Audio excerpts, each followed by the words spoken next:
Nah, ini adalah yang kemarin kita bahas saat kita membahas tentang diskon faktor.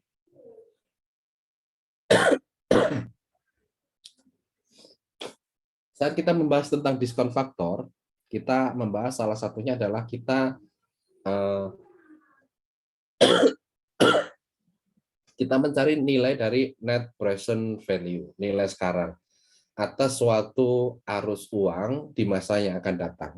Konsepnya sebenarnya kita menggunakan konsep present value, future value. Nah, berarti kalau kita mencari present value, berarti kan nilai dari future value dibagi dengan 1 plus I atau 1 plus R dipangkatkan dengan T, atau dikalikan dengan 1 plus R pangkat minus T, gitu ya. Nah, prinsipnya saat kita menghitung net present value sebenarnya ini saya kemarin mengambil contoh adalah saat kita melakukan hutan produksi, misalnya penilaian hutan produksi. Kita menilai nih, kira-kira dalam jangka waktu tertentu, misalnya 30 tahun, itu present value, nilai dari suatu hutan produksi itu berapa. Berarti kan kita akan melakukan analisis berapa uang yang masuk, berapa uang yang akan keluar setiap tahun selama periode analisis kita. Misalnya periode analisis kita adalah 30 tahun, mungkin 10 tahun, mungkin 20 tahun, dan seterusnya. Masing-masing periode kita lakukan analisis dulu nih, pemasukannya berapa, pengeluarannya berapa, sehingga kita akan memperoleh suatu net cash flow. Kita memperoleh suatu arus kas bersih, itu berapa. Nah, itu yang kemudian akan kita present value-kan ke nilai saat ini, dan apabila setiap tahun kita akumulasikan, maka kita akan memperoleh net present value. Kan intinya seperti itu, gitu ya.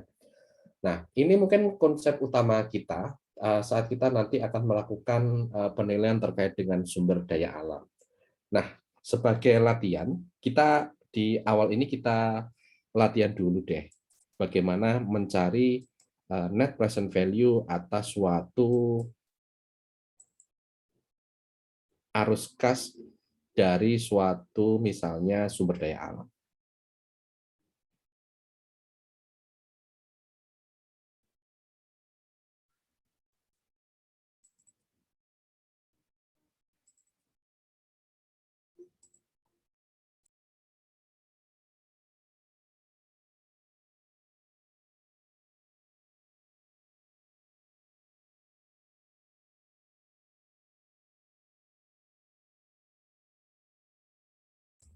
Oke, misalnya soalnya adalah seperti ini.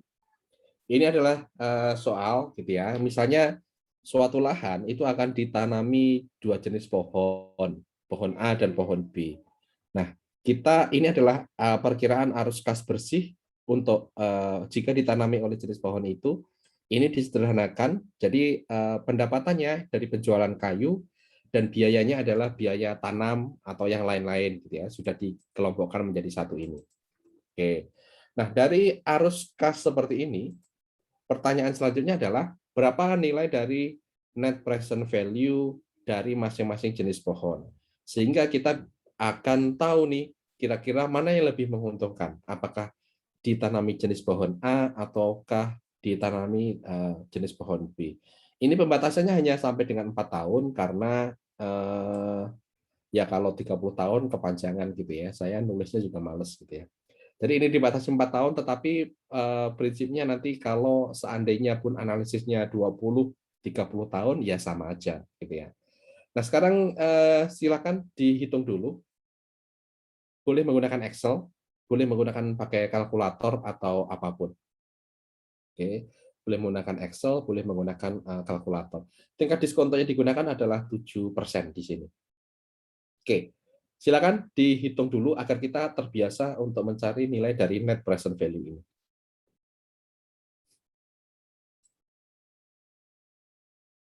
318 dibandingkan dengan 304 ya. Oke. Yang lain sama perhitungannya seperti itu juga. Sama, Pak. Sama. Oke.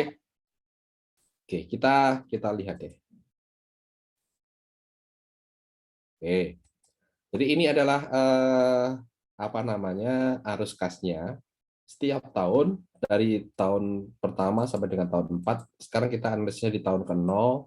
Jadi di tahun 0 ini belum ada apa-apa, mungkin mulai menghasilkan di tahun pertama, biaya mulai muncul di tahun itu juga dan seterusnya setiap tahun gitu ya. Kita akan menghitung net present value-nya seperti apa. Nah, yang pertama yang kita lakukan kalau seperti ini berarti kita mencari net cash flow-nya dulu deh. Setiap tahun berapa? Ini adalah pendapatan dikurangi dengan biaya. Oke, dan seterusnya. Kita akan mempunyai net cash flow seperti ini. Dari tahun pertama 87, tahun kedua naik 95, dan akhirnya ke 100 gitu ya. Kemudian net cash flow untuk opsi yang kedua adalah mirip-mirip 85, kemudian naik 95, turun ke 80 dan akhirnya ke 100. Nah, kemudian kita diminta untuk mencari net present value-nya. Sebenarnya ada beberapa cara yang bisa kita peroleh. Misalnya kita kan sebenarnya kan bisa menggunakan sorry.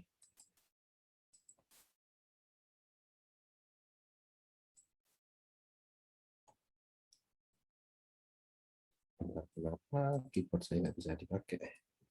Oke, net present value opsi A dan juga net present value opsi B. Oke, net present value A ya sebenarnya di Excel sudah ada gitu ya. Net present value rate-nya tadi adalah 0,07 dan arusnya adalah ini 87 sampai dengan 100. Oke. Net present value B juga sama. Oke, rate-nya adalah 0,07, value-nya adalah tadi ini gitu ya. 304,1 gitu ya. Nah, ini sebenarnya kan Excel memudahkan kita. Nah, seandainya kita tidak mempunyai fasilitas Excel seperti ini dan kita dihadapkan pada situasi kalkulator, ya sama aja sebenarnya. Kita menghitung nilai present value untuk masing-masing dari net cash flow itu. Misalnya, net cash flow di option A di tahun pertama itu adalah 87. Ini present value-nya ini akan identik dengan 87. Kita kalikan dengan 1,07, kita pangkatkan dengan minus 1. Oke, 1 kurangi 0 gitu ya. Oke, atas net cash flow 87 yang akan diterima di tahun pertama, present value-nya adalah 81 dan seterusnya. Oke, kita hitung, maka net present value-nya ya akumulasi dari ini semuanya gitu ya. Oke. 318, sekian. Nah, demikian juga seterusnya. Sekali lagi, kalau kita tidak ada akses terhadap kalkulator, misalnya. Sorry, tidak ada akses terhadap Excel.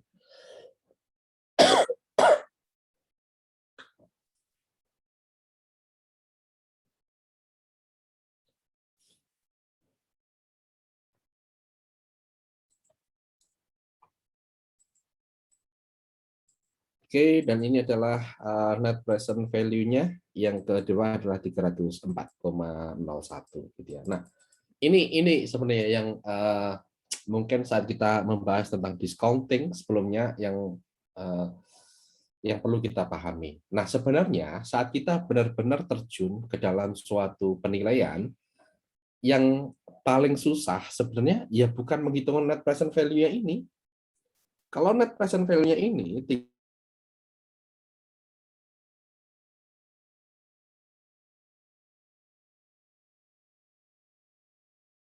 mana kursor saya nggak mau gerak. Bagaimana kita akan melakukan perkiraan estimasi pendapatan untuk masing-masing tahun. Berapa yang akan dijual di tahun itu? Berapa yang akan ditebang? Berapa sumber pendapatan yang lain? Tidak hanya kayu, mungkin getah, mungkin karet, mungkin ada tebangan pohon yang disiangin gitu ya. Jadi ada biasanya hutan itu mereka akan melakukan penyiangan agar cahaya matahari itu tetap bisa masuk ke dalam hutan produksi sehingga bisa tumbuh optimal. Nah, penyiangan hasil pohon itu juga akan dijual gitu ya. Itu juga akan menjadi pendapatan. Biaya. Biaya itu termasuk setiap ditebang akan tanam lagi, berapa penanamannya, biaya penanamannya, berapa biaya untuk keamanannya, berapa biaya untuk gaji, administrasi dan yang lain gitu ya. Itu yang penting. Bentar, sorry ya.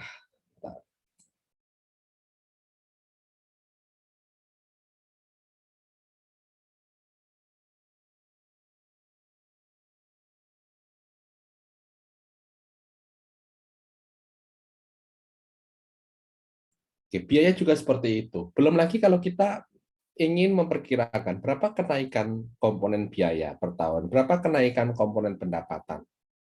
Apakah kita menggunakan inflasi? Inflasi dari tahun kapan? Kalau keadaan krisis seperti ini, apakah inflasi akan tetap dimasukkan dan yang lain gitu ya? Itu mungkin yang akan susah kita. Justifikasi sebagai penilai itu yang mungkin akan lebih susah dibandingkan kalau kita hanya menghitung-hitung net present value seperti ini. Kalau net present value seperti ini, ya kita tinggal hitung aja gitu ya. Belum lagi kalau ada aturan gitu ya, misalnya jumlah tebangan setiap tahun itu tidak boleh melebihi sekian gitu ya, ada peraturan. Kita harus memperkirakan itu sehingga kayu yang terjual setiap tahun harus gini gitu ya. Itu juga menjadi justifikasi sendiri-sendiri dan itu mungkin yang susah. Tapi kalau penghitungan seperti ini yang mudah gitu ya. Nah, bagaimana kita akan terbiasa saat kita melakukan penilaian. Ya, saat kita terjun ke lapangan, kita akan mulai terbiasa bagaimana kita sense penilaian kita itu ada. Bagaimana mengukur pendapatan, biaya, dan yang lain-lain. Gitu ya. Oke, gambarannya seperti itu, dan saya rasa semuanya sudah bisa menghitung net present value ini, tinggal nanti diterapkan. Gitu ya. Penghitungannya, ya jangan sampai salah perhitungan dari net present value ini. Oke, mungkin seperti itu terkait dengan review sedikit saya, terkait dengan uh, discounting. Sekarang kita akan masuk ke materi yang baru. Materi yang baru ini kita akan membahas tentang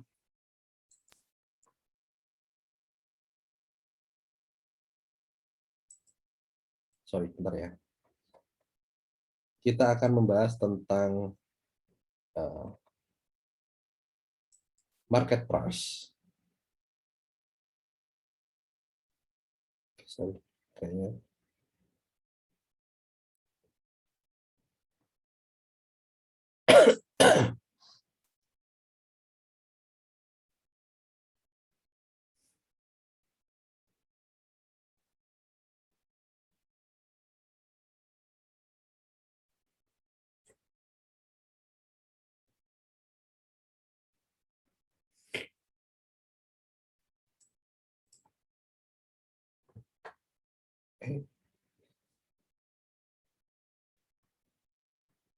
Oke, sekarang kita akan membahas tentang teknik penilaian yang pertama yang kita lakukan, yaitu teknik ini adalah market price approach.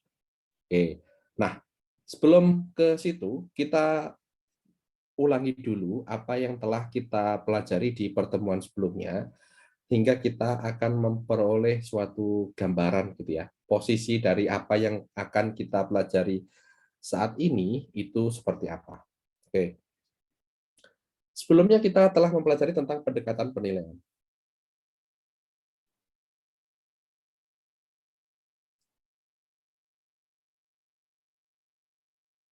Oke. Saat kita dihadapkan pada pendekatan penilaian ini, maka mungkin opsinya adalah ada market price-nya. Oke. Mungkin ada market price. Ada harga pasarnya. Ada market price, ada harga pasar. Berarti ini sebenarnya ini kan intinya ini diperjualbelikan kan gitu ya di dalam pasar.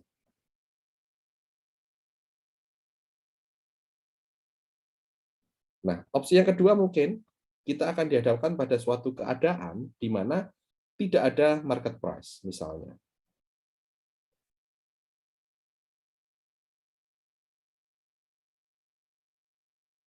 Jadi ada market price dan tidak ada market price. Nah, kalau ada market price, kemarin kita menggunakan market price approach, atau seringkali juga disebut dengan productivity approach gitu ya. Ini yang akan kita bahas pada hari ini dan minggu depan.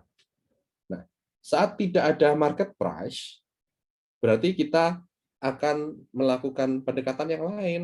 Apa yang perlu kita lakukan pendekatan yang lain?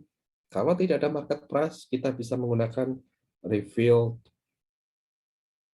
preference.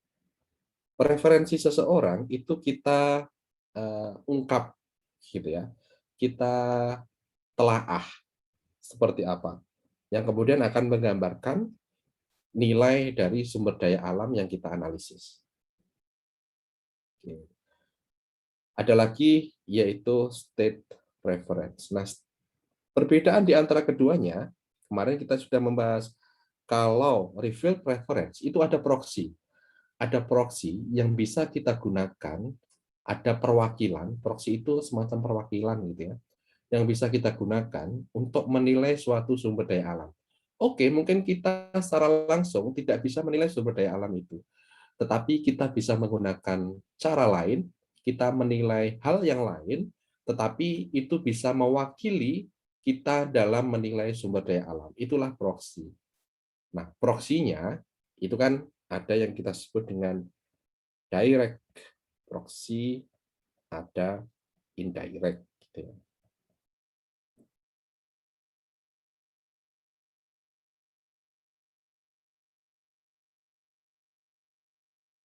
Oke, jadi ini konsep kita saat kita mempelajari tentang pendekatan penilaian. Oke. Hari ini kita akan membahas tentang productivity approach, artinya ada market price-nya, dan nanti saya akan mengungkapkan sesuatu yang mungkin apa ya, eh, mungkin di beberapa pendapat akan berbeda. Oke, nanti kita akan lihat ya. Yang pertama, kita pahami dulu apa itu market price approach.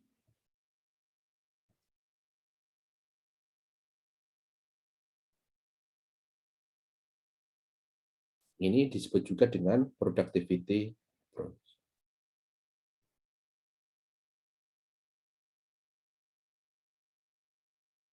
Saat kita menggunakan market price approach atau productivity approach, ini pada intinya hal yang harus dipenuhi dulu adalah ada harga pasar terkait dengan sumber daya alam kita.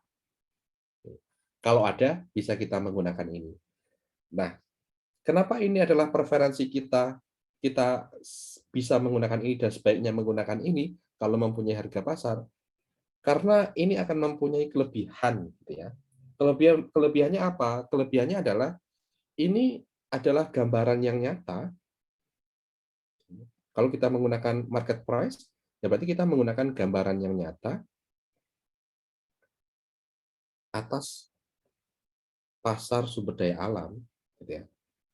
Jadi kalau pasar menilai berapa terhadap sumber daya alam itu, ya itu berarti nilai sumber daya alam. Gambarannya adalah nyata. Dan metode ini juga akan mungkin diterima banyak orang karena ya eh, bisa dipertanggungjawabkan dan simple dan dipahami dengan mudah, gitu ya. Nah, kekurangannya apa? Kekurangannya adalah ya tidak semuanya itu ada nilai pasarnya, tidak semua ada nilai pasarnya. Makanya menggunakan pendekatan lain, gitu ya.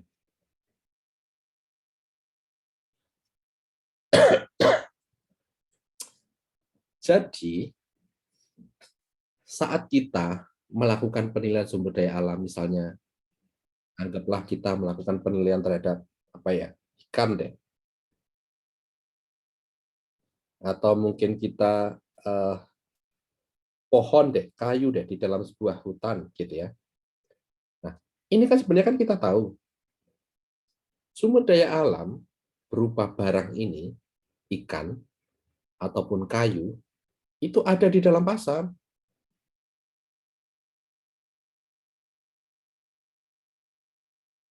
Ada di dalam pasar yang tercermin di dalam demand dan supply dengan harga tertentu.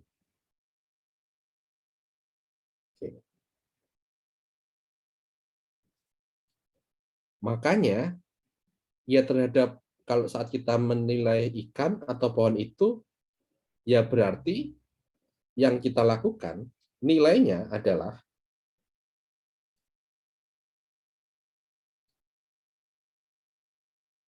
nilai penjualan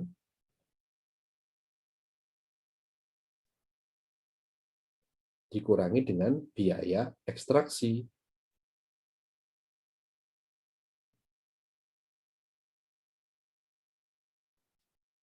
Oke.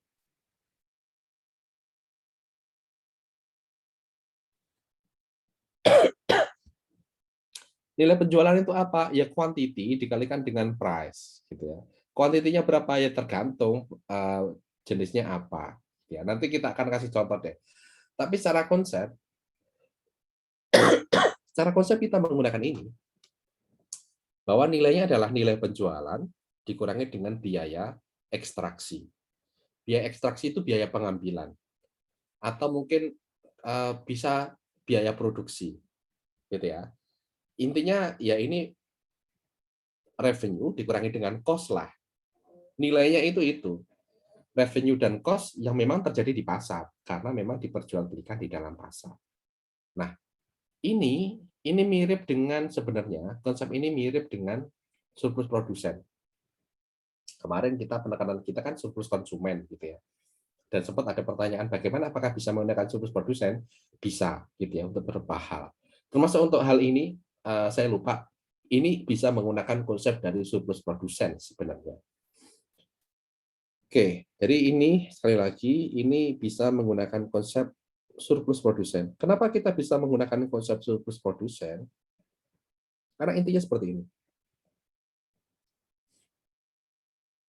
Ini kan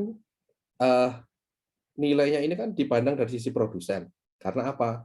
Karena ya seolah-olah bagaimana kita memperoleh pohon itu kemudian untuk kita jual, gitu ya. Di mana saat kita memperoleh pohon itu ada biaya tertentu, saat menjual kita ada harga tertentu. Nah, ini seolah-olah kita bertindak sebagai produsen. Makanya konsep yang kita pakai adalah surplus produsen. Oke. Misalnya ini adalah kurva supply-nya. Ingat ya, surplus supply itu sebenarnya adalah marginal cost. Cost ini sebenarnya adalah biaya, gitu ya. Paling gambaran sederhananya ini biaya deh. Biaya untuk ya macam-macam biaya produksi. Nah, misalnya harganya adalah di titik ini. Ini adalah P, harganya di sebelah ini. Nah, saat harganya ini dan biayanya adalah ini, saat penjualannya adalah P dikalikan Q gitu ya, dan biayanya ya biaya gitu ya per unit gitu ya dikalikan dengan Q. Maka ini seolah-olah harganya P, biayanya kira-kira untuk memperoleh itu per unitnya adalah di titik ini. Makanya saya akan memperoleh surplus di produsen. Surplus. Harganya P. Ternyata sekarang di sini apa namanya biayanya surplus lagi dan seterusnya. Maka area ini sebenarnya inilah area surplus produsen. Oke. Surplus produsen. Surplus produsen berarti area di bawah harga di atas kurva permintaan. Oke, tapi yang perlu dipahami sebenarnya konsepnya ya ini, bagaimanapun teorinya balik lagi ke sini deh. Nilai sumber daya alam itu adalah nilai penjualan dikurangi dengan biaya ekstraksi. Gitu ya. Kita menjual berapa, biaya ekstraksi termasuk biaya memproduksinya itu berapa, berarti nilai dari sumber daya alam itu adalah itu. Oke. Pak, maaf Pak. Oke, silakan Putih. Kayaknya tadi harusnya di atas kurva penawaran bukan Pak? Saya tadi nulis apa ya? Permintaan Pak. Oke, makasih. Oh iya, oke, makasih. Sama-sama Pak. Enggak share screen-nya Pak. Oh, Belum share screen ya? Oke, bentar.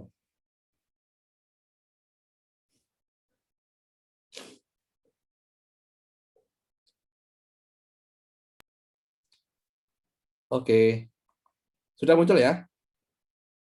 Oke, seharusnya ini adalah suatu area di bawah harga dan di atas kurva penawaran. Kurva penawaran itu cost kalau kita ke balik lagi ke mata kuliah ekonomi.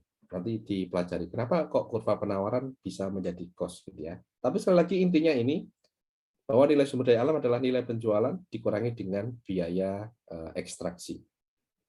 Oke, sebagai contoh saya akan ngasih bentar ya.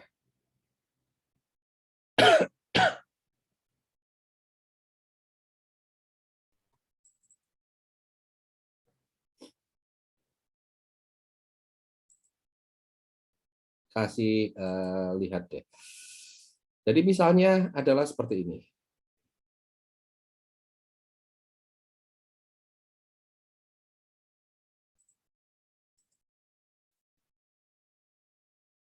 Oke. Ini adalah misalnya adalah kita diminta untuk menghitung nilai dari suatu sumber daya alam ikan lah, gitu ya. Yang di sebelah kiri ini datanya adalah ada hasil tangkapan per hari. Jadi per hari ada 10.000 kilo. Ya. Harga ikan per kilonya adalah 500, biaya penangkapannya per kilogram adalah 250. Dan dalam setahun itu nelayan tersebut akan melaut mencari ikan sepanjang 200 hari. Nah, sebenarnya kita diminta untuk menilai nih nilai tangkapan ikan per tahun. Nah, berarti kalau kita menggunakan konsep tadi, ikan ada harga pasarnya. Berarti kita tetap menggunakan market price, productivity. Nah, berapa penerimaannya, penjualan ikannya? Ya, hasil tangkapan per hari 10.000 dikalikan dengan 200 karena setahun 200 hari dikalikan dengan harga ikan 500. 1 miliar itu adalah nilai penjualannya. Dikurangi dengan biaya ekstraksi, biaya penangkapan 250 per kilogram. Padahal dalam dalam satu tahun 10.000 dikalikan dengan 200, dikalikan dengan 250, maka biaya ekstraksinya adalah 0,5 miliar. Nah, surplus produsen di sini 0,5 miliar, inilah nilai dari sumber daya alam itu. Ya, nilai dari sumber daya ikan itu. Jadi seperti itu. Nah, kalau nilainya berbeda, maka surplusnya juga akan berbeda. Misalnya yang sebelah kanan datanya beda lagi, tapi intinya sama. Sekarang hasil tangkapannya adalah 5.000 kilo. Harga ikan 500, biaya penangkapannya semakin mahal nih, saat ini adalah 400, total hari melaut sama 200, maka total penerimaannya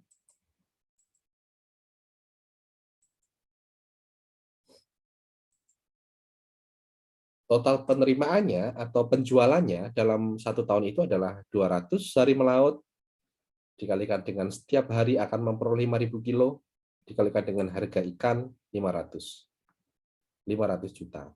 Nah, total biayanya adalah 400 dikalikan dengan 200 hari melaut, dikalikan dengan perharinya ada 5.000, gitu ya, 400 juta. Sehingga nilainya saat ini berdasarkan market price approach adalah 100 juta, gitu ya.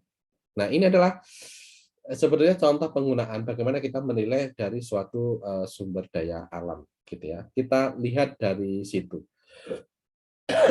Bisa dengan pendekatan situ. Nah, ini adalah contoh lain misalnya. Sekarang kita akan menghitung atau menilai dari suatu padi. Oke, sawah yang ada padinya. di suatu daerah A. Luasnya adalah 10 hektar, menghasilkan produksi dalam setahun sebanyak 3 kali. Jadi ini kita yang hitung adalah nilai per tahun. Jadi kalau ini berarti yang kita hitung adalah nilai per tahun gitu ya.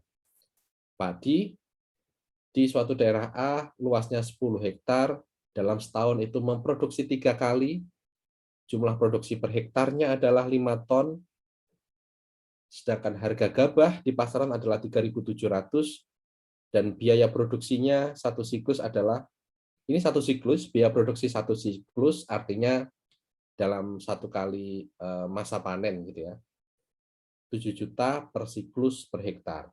Nah, kita diminta nih untuk menghitung nilainya. Oke, nilainya berapa? Silakan dicoba dulu deh. Ya intinya sama, penjualan dikurangi dengan ekstraksi, penjualan dikurangi dengan produksi.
Jadi teman-teman tadi menjawabnya 345 juta, ya memang seperti itu, gitu ya. Nilai penjualannya adalah, oke, luas tanahnya adalah 10 hektar, kemudian per hektarnya 5.000 kilo. Jadi 10 kali 5.000 kilo dalam satu tahun 3 kali panen, dikalikan dengan 3, dikalikan dengan harganya 3.700 per kilogram. 5.555 juta. Sedangkan nilai produksinya atau nilai ekstraksinya, ini produksi sih sebenarnya yang pas gitu ya, karena bukan ekstraksi. Tapi gambarannya ya mirip lah gitu ya. Intinya biaya. Biaya produksinya adalah 7 juta per siklus per hektar. Karena ada 10, maka 7 juta kalikan dengan 10 hektar, dan siklusnya ada 3 kali, dikalikan dengan 3. 210 juta, sehingga nilai ekonominya adalah 345 juta per tahun. Gitu ya.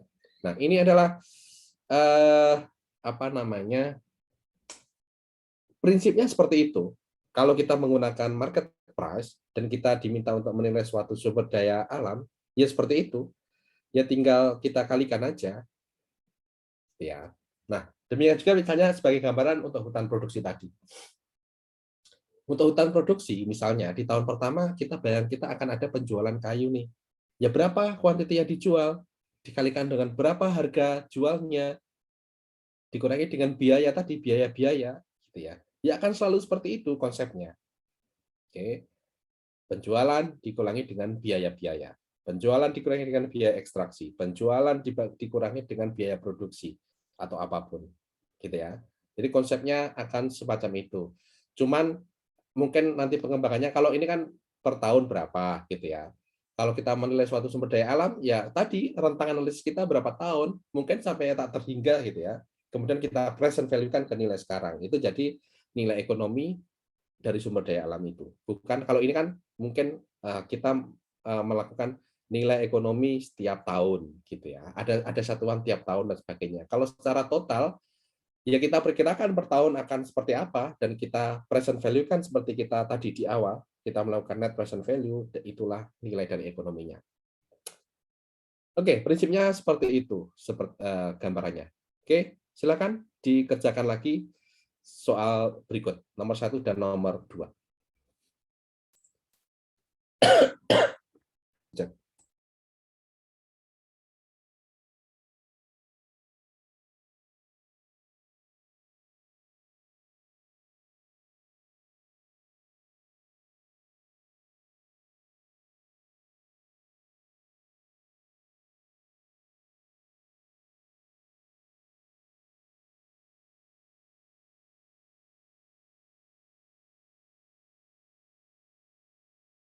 Ya mungkin kalau ada salah-salah kurang 0 paling ya.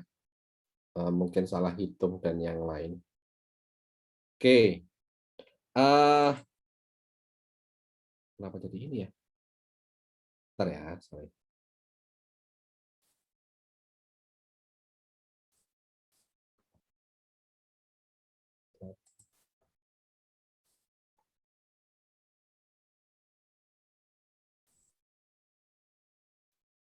Oke, jadi kan seperti ini. Yang atas untuk pertanian tadi sama, masih sama, kita akan memperoleh 3,7 M, gitu ya.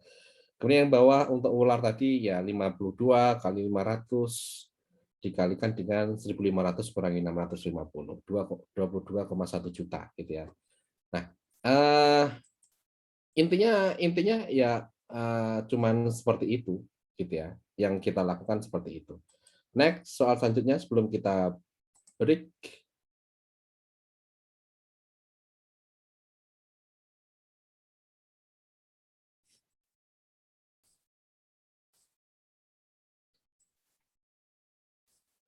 Jadi ya, kolom yang pertama ini adalah jenis crop, jenis mungkin apa hasil pertanian. Jadi ini yang sebelah kiri ini jenis-jenis contoh hasil pertanian. Yang yield ini ya menunjukkan berapa yieldnya per hektar per tahunnya. Yang kolom berikutnya price ini USH itu adalah Uganda SH. SH nggak tahu saya. Itu nama mata uang Uganda. Mungkin Uganda Shipping atau apa gitu ya. Tapi intinya ini mata uang Uganda gitu ya. Harga per kilogramnya seperti itu, production cost-nya seperti itu. Nah, pertanyaannya adalah berapa value per nilai untuk setiap petani dan nilai total dari wetland itu gitu ya. Nilai untuk setiap petani itu berarti area yang dimiliki oleh petani hanya rata-rata 0,14 hektar dan seterusnya. Area wetland ini berarti total areanya ada 68 hektar, 68 hektar dan sebagainya. Silakan diisi di kolom-kolom tersebut.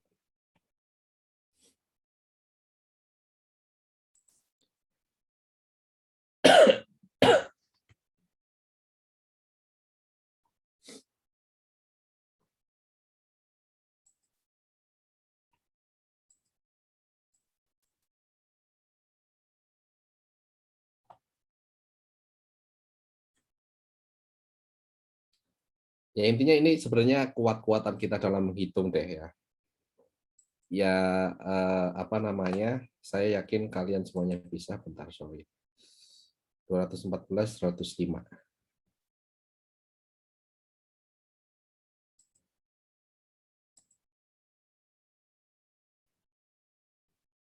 Iya, itu nilainya gitu ya.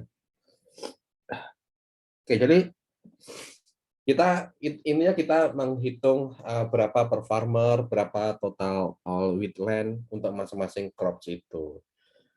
Per farmer berarti ya tinggal kita kalikan area, kita kalikan dengan yield-nya, kita kalikan dengan selisih antara price dengan production cost. 0,14 kita kalikan dengan 2.625, kita kalikan dengan 300 dikurangi 120 gitu ya. Dapatlah 66.150. Ya sebenarnya sama dengan konsep yang awal kita tadi, penjualan dikurangi dengan production cost.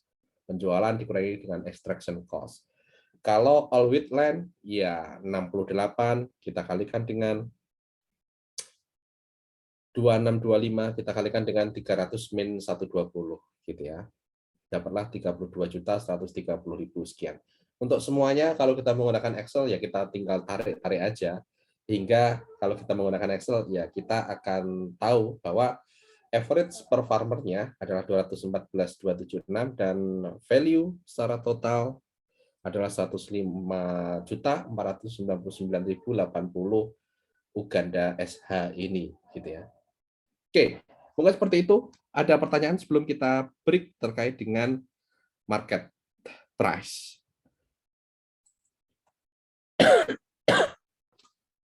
Saya rasa clear ya, karena kita ya mungkin hanya seperti itu aja. Yang kita track di UTS sebelumnya ya productivity yang hitung-hitung kayak gini gitu ya. Cuman mungkin soalnya lebih dikompleks, tapi intinya tetap penjualan dikurangi dengan produksi. Oke, kita break dulu. Kita akan kembali jam 12 ya, 12.00 nanti kita balik lagi. Oke, silakan break dulu. Oke. Yang kedua, teknik yang kedua yang akan kita analisis masih terkait dengan market price, cuman pendekatannya adalah berbeda. Teknik ini kita sebut dengan change. Bentar ya.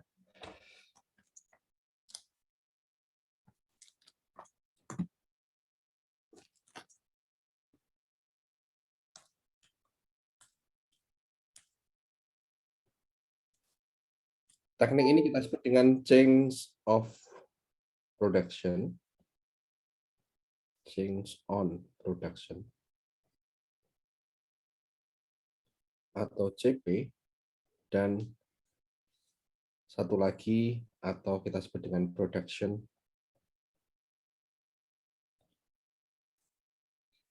function approach.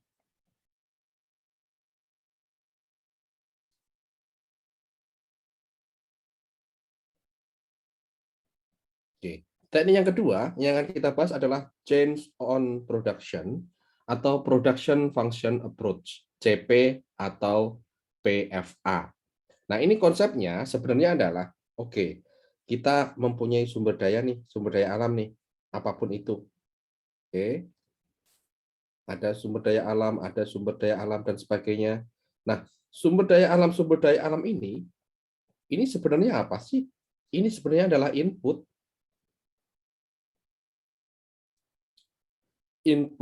yang kemudian akan digunakan dalam suatu proses produksi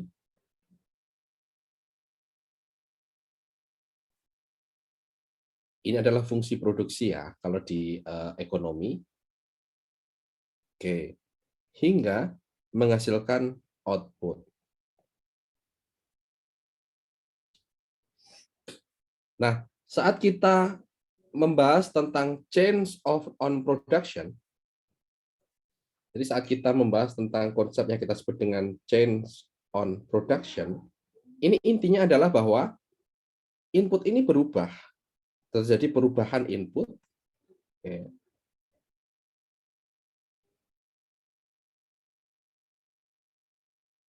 Ini akan menyebabkan perubahan output.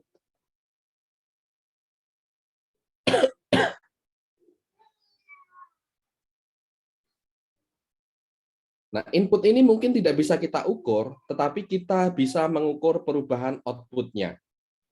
Nah, perubahan output ini kan barang dan jasa. Pasti ini akan mempunyai nilai pasar. Oke. Karena adanya nilai pasar, sehingga apa? Sehingga bisa dikuantifikasi.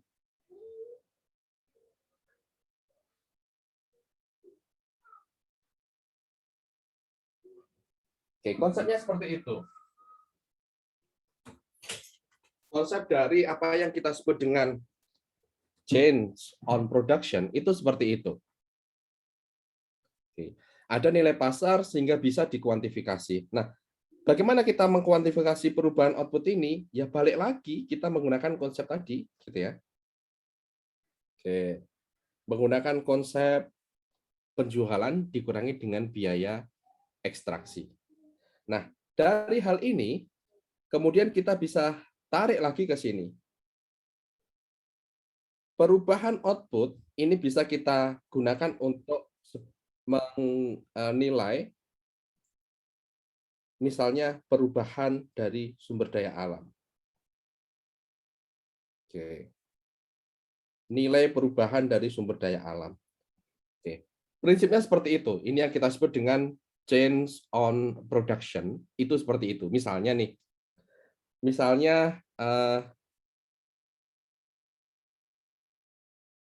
oke, bentar, saya share screen sekarang.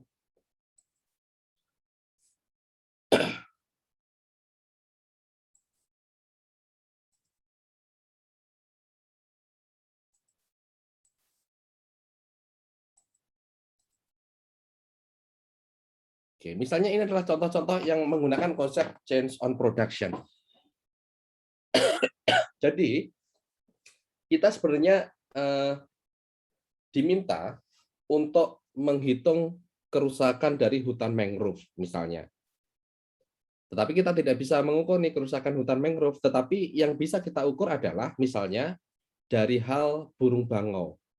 Burung bangau itu berkurang jumlahnya dari 30 ekor menjadi 5 ekor sekarang per hektar. Nah, misalnya harga burung bangau adalah 2.500 per ekor dan biaya menangkapnya adalah 900 per ekor. Luas mangrove-nya adalah 52 hektar. Nah, berapa nilai bangau yang hilang? Ini bisa kita jadikan proksi, bisa kita jadikan alat untuk mengukur berapa kerusakan hutan mangrove. Gitu ya. Jadi kita tidak mengukur hutan mangrove-nya, tetapi kita mengukur produktivitas yang lain. Karena hutan mangrove ini akan menjadi tempat untuk bangau itu, gitu ya. Itu hal yang kita lakukan. Nah, berapa nilainya? Ya seperti tadi, gitu ya. Nah, kalau ini berarti ya 2.500 dikurangi dengan 900 dikalikan dengan 25 dikalikan dengan 52 hektar, itu yang nilai bangau yang hilang seperti itu, gitu ya. Awalnya 30 menjadi 5, artinya berkurang 25 ekor per hektar. 25 ekor per hektar dikalikan dengan 52, gitu ya. Dikalikan dengan 2.500 dikurangi dengan 900, itu akan menjadi nilai dari kerusakan hutan mangrove yang kita nilai dari bangau yang hilang. Kemudian misalnya ada contoh terkait dengan pencemaran. Pencemaran, karena adanya pencemaran, gitu ya, nelayan akan mengalami penurunan jumlah tangkapan dari 9 ton menjadi 2 ton. Penurunannya adalah 7 ton. Biaya melautnya adalah 250 per kilogram, setahun itu melaut sebanyak 200 trip, dan ikan tangkapannya adalah 750 per kilogram. Maka ya 7.000 kita kalikan dengan 200, karena di dalam 1 tahun itu ada 200 trip. Oke, ini kalau ini enggak, ini seharusnya gitu ya, karena tangkapannya adalah sudah dalam bentuk per tahun gitu ya. Per tahunnya hilang dari 9 ke 2 ton, artinya setahun hilang 7.000 kilo. Ya tinggal 7.000 kilo dikalikan dengan 500 gitu ya. 750 kurangi 250 itu akan menunjukkan kerugian tangkapan ikannya. Oke. Jadi seperti itu. Ini akan menjadi proksi bagaimana nilai dari kerusakan pencemaran. Oke, ini yang kita sebut dengan change on production. Karena sekali lagi sumber daya alam itu akan menjadi input, gitu ya. Dalam hal ini adalah inputnya di sini adalah sebagai tempat untuk berkembangnya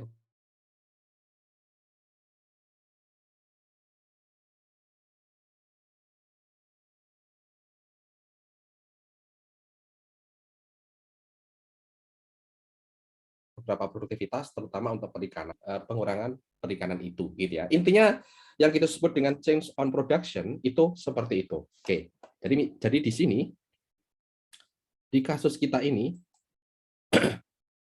kita kan bisa menghitung yang untuk A, nilai bangau yang hilang adalah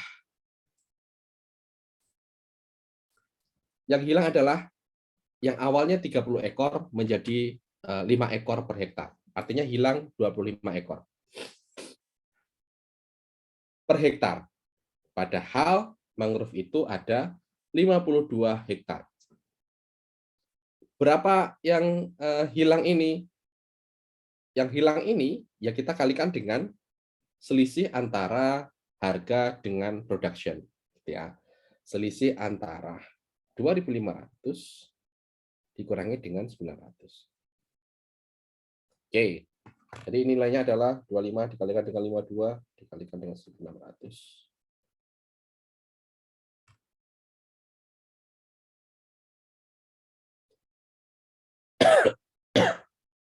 2.080.000. Oke, jadi seperti itu. Oke, perhitungan bagaimana kita bisa menghitung perubahan lingkungan, misalnya kerusakan lingkungan, dengan kita melihat adanya perubahan production, gitu ya, yang memanfaatkan terhadap lingkungan itu. Oke, kemudian misalnya untuk yang pencemaran ini berarti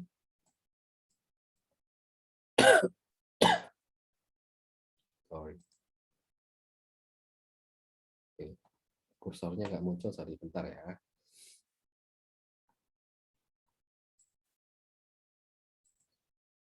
Berarti di dalam 1 tahun itu berkurang nih daya tangkapnya dari 9 ton menjadi 2 ton. Artinya ada yang hilang 7.000 kilo.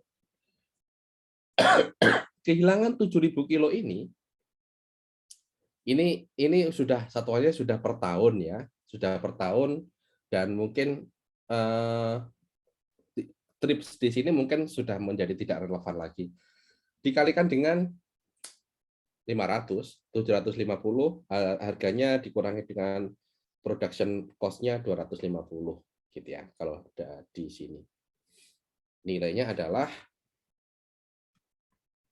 dikalikan dengan 500. 3.500.000 misalnya kalau di sini. Oke, gitu ya. Itu beberapa hal yang bisa kita lihat untuk menilai suatu perubahan lingkungan, perubahan sumber daya dari perubahan produktivitas hal lain, gitu ya. Nah, ini mungkin di yang soal nomor 2 ini ambigu, apakah masih dikalikan dengan 200 trip atau enggak. Nah, 9 ton ini apakah ini per trip ataukah enggak gitu ya. Kalau ini per trip berarti kita kalikan dengan 200 gitu ya. Anggapannya tangkapan per ton per tahun ini adalah per trip misalnya. Karena setahun ada 200 trip, ya kita kalikan dengan 200 trip. Oke, sekitar 700 juta misalnya gitu ya. Gitu ya, tergantung nanti soalnya seperti apa. Oke, gitu ya. Itu yang kita sebut dengan change on production. Silakan ada pertanyaan terkait dengan hal ini. Konsepnya semoga bisa dipahami ya.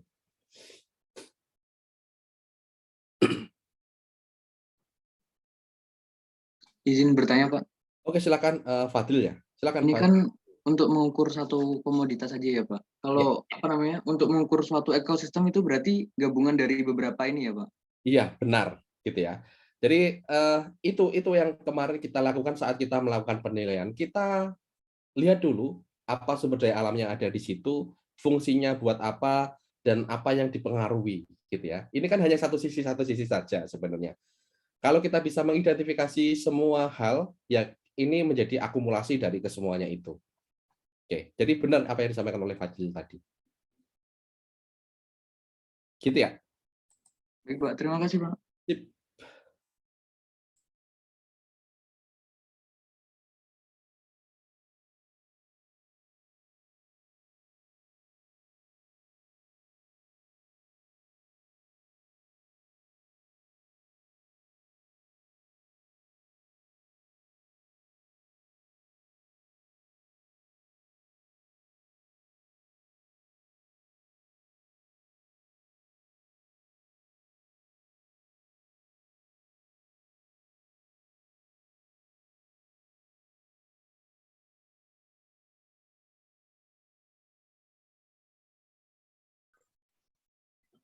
Pak, mikrofonnya ke-mute, Pak. Oke, makasih. Jadi, sekarang ini adalah contoh yang lain, bagaimana kita bisa melihat, bagaimana kita bisa menilai kerugian atas suatu sumber daya alam, kerusakan atas suatu sumber daya alam dengan melihat kerugian produktivitas di suatu sektor gitu ya. Misalnya lumpur lapindo. Lumpur lapindo misalnya menggenangi 311,9 hektar. Oke. Mengenangi lahan persawahan nih. Padahal kemampuan tanaman padi sebanyak 3 kali dalam setahun. Jadi ada 3 kali panen dalam setahun. Produktivitas lahannya adalah 6 ton per siklus tanam. Jika harga gabah adalah 4.000 kg dan biaya tanam adalah 6.500.000 per hektar, maka berapa kerugiannya? Nah, ini kerugian per tahun. Jika Lapindo diminta untuk membayar hingga periode 10 tahun, anggapannya kerugiannya setiap tahun itu, selama 10 tahun yang akan datang, dengan tingkat diskonto 6%, berapa yang harus dibayar oleh Lapindo saat ini gitu ya. Silakan dicoret-coret dulu, dikerjakan dulu.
Oke, jadi untuk kerugian per tahun 16.374.705 sorry 16 miliar gitu ya. Oke. Nah, mungkin kalau pertanyaannya nomor 2 seperti ini. Ini kan anggapannya adalah nilai itu dalam 1 tahun, kemudian kita bawa ke 10 tahun yang akan datang gitu ya. Misalnya kalau maksud soal, mungkin soalnya rancu. Jadi mungkin itu benar gitu ya. 29 sekian. 29 miliar sekian. Tapi kalau pertanyaannya adalah ruginya kan per tahunnya itu, dan setiap tahun akan rugi sebesar itu, dan Lapindo diminta untuk membayar kerugian 10 tahunan dan dibayarkan sekarang. Berapa yang harus dibayarkan oleh Lapindo? Paham kan ya maksud saya kan ya? Jadi tahun ini, tahun depan misalnya rugi 16,4 miliar, tahun depannya lagi 16,4 miliar, dan seterusnya sampai dengan 10 tahun. Nah, 10 tahun itu harus dibayarkan oleh Lapindo saat ini. Maka berapa yang dibayarkan oleh Lapindo?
Oke,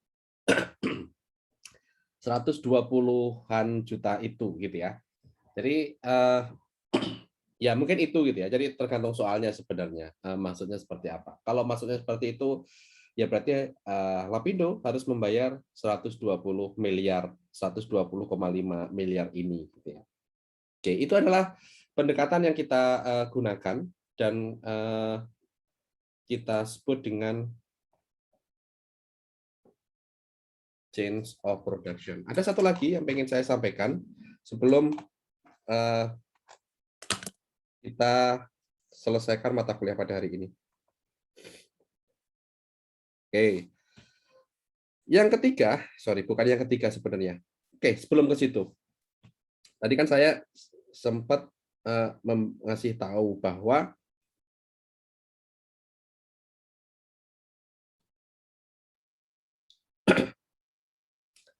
ini yang kita sebut dengan change of production ini sebenarnya ada yang menganggap bahwa ini masih dalam ranahnya productivity approach, masih dalam ranahnya ada market price, gitu ya. Tetapi ada yang menganggap juga bahwa yang nomor 2 ini, oke, yang kita bicarakan ini, oke, yang kita bicarakan ini, jadi ini ada yang menganggap kalau ini adalah market price approach.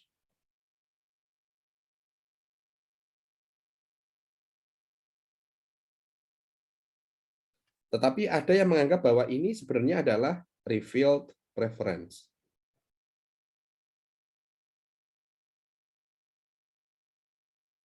Dengan direct proxy. Karena apa? Karena gini, kenapa ada yang sebagian menganggap bahwa ini adalah market price? Ya sebenarnya kita ya menilai dari ya sumber daya alam itu, gitu ya.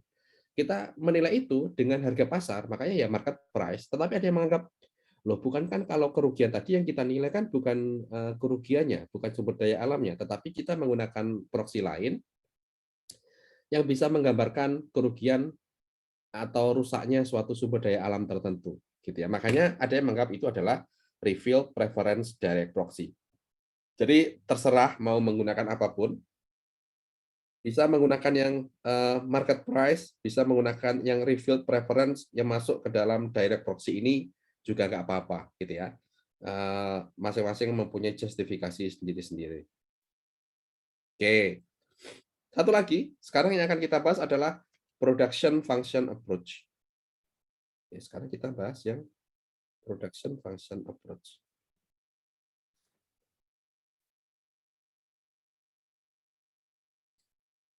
Ini pada dasarnya seperti ini.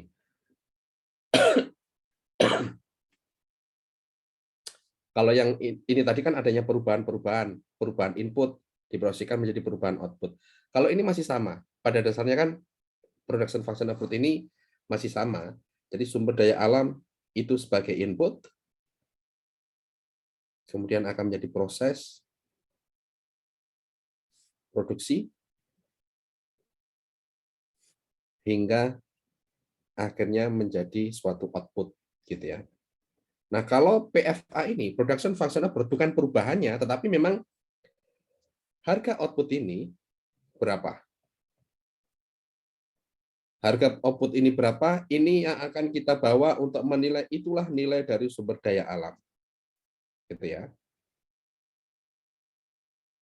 Ini yang kita sebut dengan production function approach tadi. Oke, contohnya apa? Contohnya adalah ada suatu mungkin hutan gitu ya, atau sabana atau apapun. Oke. Hutan atau sabana ini akan mempunyai apa namanya, tanaman-tanaman deh. Ya. Nah, tanaman-tanaman ini kan nanti akan dikonsumsi.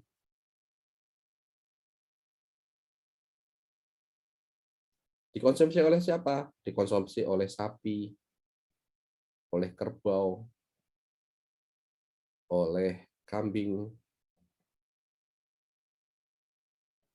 oleh domba, dan sebagainya gitu ya. Nah, sapi, kerbau, kambing, domba ini akan makan rumput itu gitu ya, atau sumber daya alam itu. Nah, kemudian ini kan nanti kan akan dijual nih, sehingga ada daging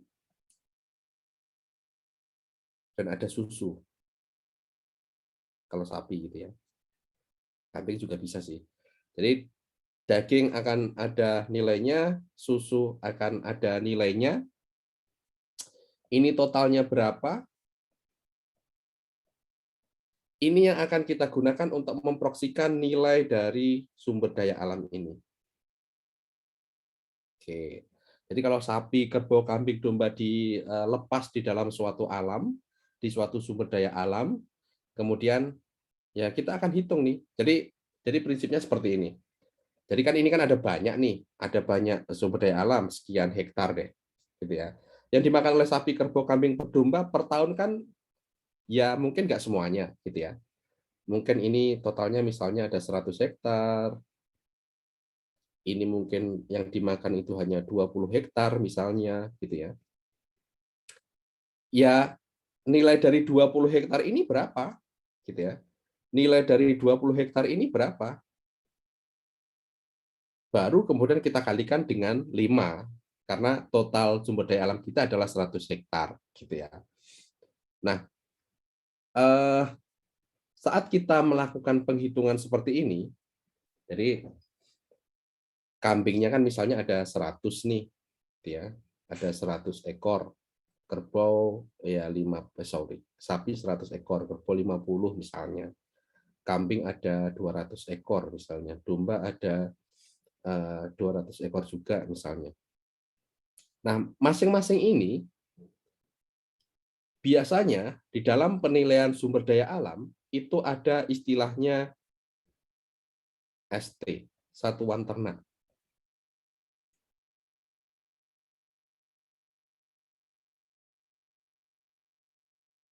Jadi ini ada ST atau satuan ternak tertentu gitu ya.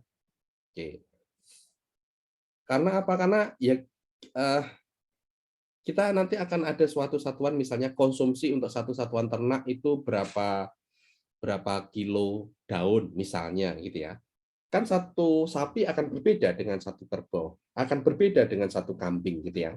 Jadi makanya kita bedakan. Jadi biasanya kita membedakan bahwa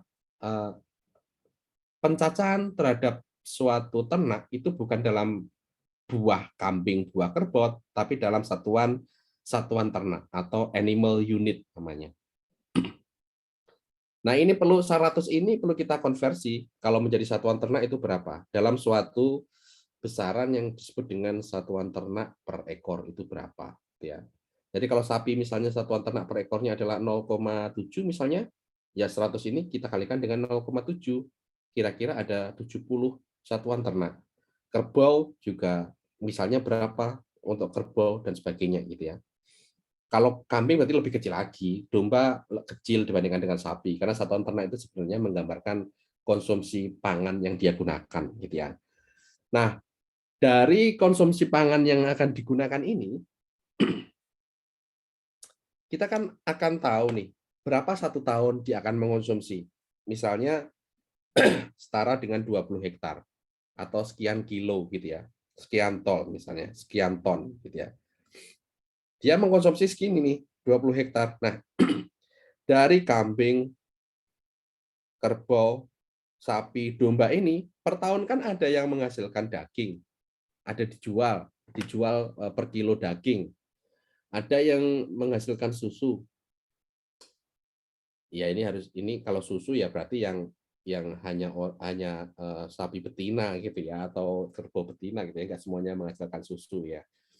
Nah nanti ya kita akumulasikan berapa nilainya ini, ya. Nah kita mempunyai nilai dari hewan ternak itu akan setara dengan nilai dari pangan yang dia makan. Ya, anggapannya seperti itu. Jadi yang dijual, harga jual daging dan susu ini akan setara dengan tumbuhan yang dia pakan. Oke. Nah, kemudian baru kita konversikan nih, kalau untuk keseluruhan sumber daya alam ini berapa nilainya, gitu ya. Itu contoh penghitungan production function approach itu seperti itu. Oke, gitu ya. Itu PFA, production function approach. Dan ini sebagai gambaran aja, nanti minggu depan kita akan mendetailkan lagi. Kita sebenarnya di minggu depan masih akan mengulik-ulik ini. Kita latihan soal terkait dengan productivity, kita masih akan mengulik tentang change on production, kita akan mengulik tentang production function approach ini atau PFA ini. Tapi gambarannya ya seperti itu. Sambil kita mungkin nanti latihan soal UTS penilaian sumber daya alam di periode sebelumnya. Oke, mungkin seperti itu. Silakan kalau ada pertanyaan terkait dengan materi hari ini. Saya izin bertanya, Pak. Oke, silakan. Saya agak penasaran, Pak. Misal kalau PFA ini, Production Function Approach-nya, kalau ini dagingnya lebih didetailin, misal jadi makanan gitu, bisa nggak, Pak? Misal kayak daging olahannya jadi rendang apa-apa gitu, terus susu jadi yogurt. Apakah bisa sampai detail gitu, Pak?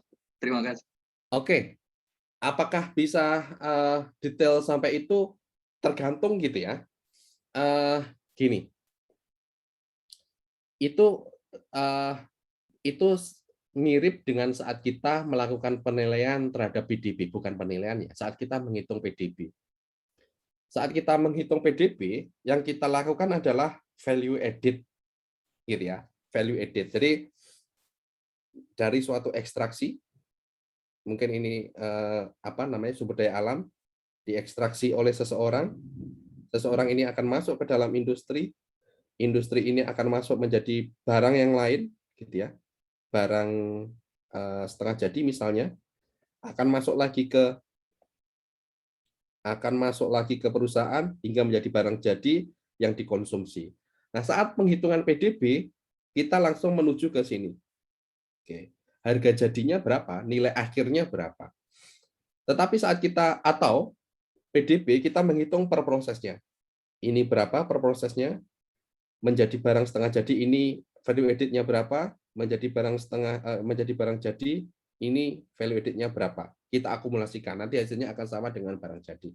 Nah, kalau terhadap hal ini, maka yang paling wajar sebenarnya adalah ya kita menganggap itu di proses yang ini, gitu ya. Di proses yang pertama ini, jadi tadi kalau misalnya ini adalah daging, ya harga jual daging itu yang paling rasional yang bisa kita lakukan.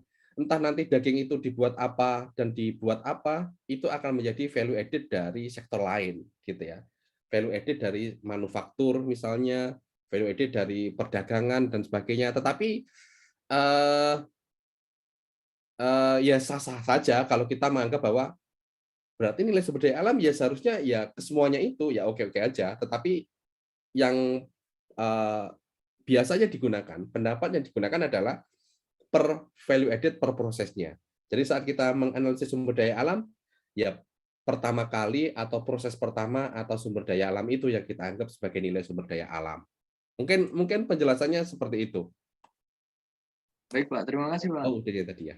Oke. Oh, Fadil. Oke. Oke, silakan kalau ada pertanyaan lagi. Besok kita akan mendetailkan ini semuanya, gitu ya. Mungkin latihan soal.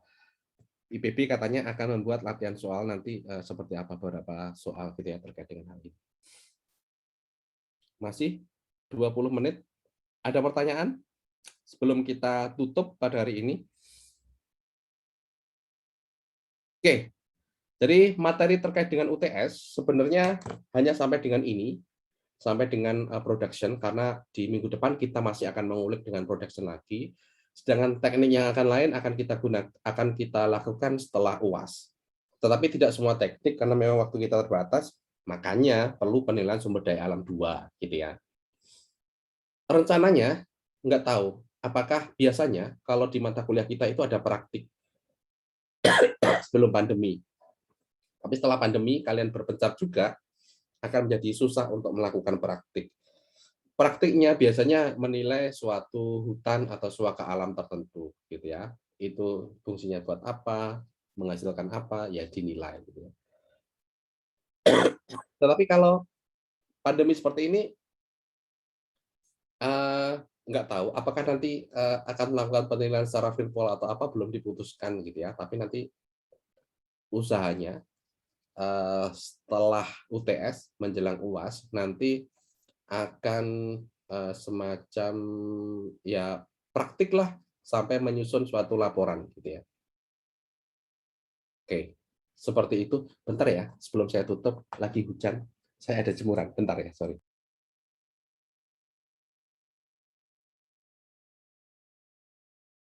Oke, sorry. Oke, ada pertanyaan sebelum saya tutup? Kalau nggak ada pertanyaan, kalau saya tutup ya, masih ada 15 menit, silakan digunakan sebaik-baiknya, mau istirahat atau mau mengerjakan tugas atau apapun, dipersilakan. Kita ketemu lagi minggu depan. Minggu depan kita kuis dulu aja deh. Oke, jadi kita minggu depan persiapkan untuk kuis. Materinya adalah materi hari ini dan materi sebelumnya. Oke, materinya adalah hari ini dan materi sebelumnya kuis seperti biasa, pilihan ganda. Ya dan sedikit isi seperti biasanya lah, gitu ya. Oke. Pak, izin minta catatan sama PPT, Pak.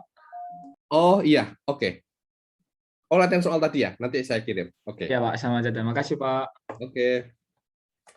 Oke, kalau ada pertanyaan, Zoom saya tutup. Selamat siang semuanya, jaga kesehatan, jaga iman, dan juga selalu bahagia ya. Ketemu lagi minggu depan. Assalamualaikum warahmatullahi wabarakatuh. Salam sejahtera bagi kita semuanya.